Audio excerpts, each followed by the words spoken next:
বন্ধুরা, আপনারা এই ছবিটিকে ভালো করে দেখুন। এটা কোনো সাধারণ ছবি নয় যে সকলে মিলে ছবি তোলার জন্য লাইনে দাঁড়িয়ে আছে। এটা সেই ছবি যেখানে ডোনাল্ড ট্রাম্প, ভ্লাদিমির পুতিন, এমনকি শি জিনপিংকে পর্যন্ত হিলে রেখে দিয়েছে যে কেন তারা এই ছবিতে নেই। আর নরেন্দ্র মোদী এই ছবিতে করছিটাই বা কি, তা আবার ফ্রন্ট লাইনে। বন্ধুরা, এই ছবিটার চর্চা না শুধু ভারতের মিডিয়া হাউসে হচ্ছে, বরং পুরো ইউরোপ জুড়ে শুরু হয়ে গেছে, বিশেষ করে ভারতের শত্রু পাকিস্তানে। চলুন বন্ধুরা দেখে নিই আসলে ছবিটিতে আছেই বা কি যে সবাই মোদি আর ম্যাক্রনকে নিয়ে আলোচনা করছে। চলুন ভিডিওটিকে শুরু করে, আর হ্যাঁ, চ্যানেলটিকে এখনো পর্যন্ত সাবস্ক্রাইব না করলে অবশ্যই সাবস্ক্রাইব করুন। দেখুন বন্ধুরা, যে ছবিটিকে আপনারা স্ক্রিনে দেখছেন এটা হচ্ছে ফ্রান্সের রাজধানী প্যারিসে হওয়া এআই অ্যাকশন সামিটে, যেটিকে নিয়ে পুরো ভারত এখন চর্চা হচ্ছে, কেননা ভারত এই কার্যকারিতা পুরোসহ দক্ষতা করেছে। আপনারা দেখতে পাচ্ছেন এই ছবিতে ইউরোপ থেকে শুরু করে এশিয়ার বড় বড় লিডার যুক্ত হয়েছিল।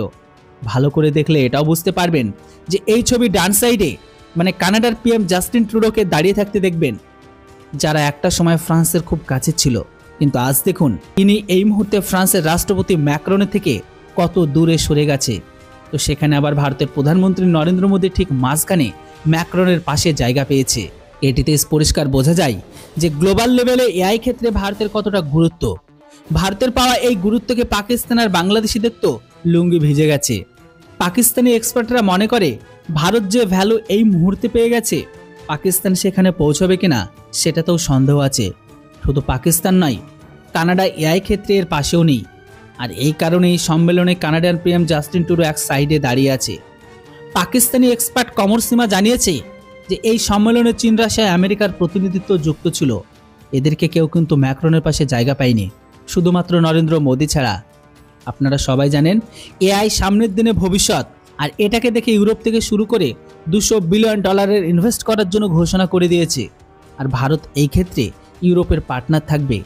এমনকি সামনের দিনে এআই পরবর্তী সম্মেলনে ভারতে হওয়ার জন্য সম্মত হয়ে গেছে, যেটি ভারতের মজবুত স্থিতিকে দেখায়। এমনকি ম্যাক্রনের পিএম মোদীকে ঘোষণা করেছে যে এআই ফিল্ডে যা কিছু ভারতের সাহায্যের প্রয়োজন, 2 হাত নিয়ে ভারতের কাছে দাঁড়িয়ে আছে তারা।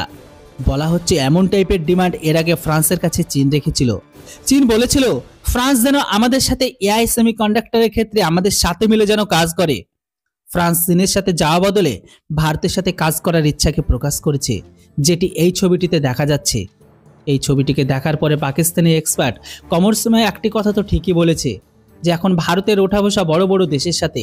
এখানে আজকের দিনে তারা চীন, তুর্কির সাথে ছাড়ার কারোর কাছেই যেতে পারেনি।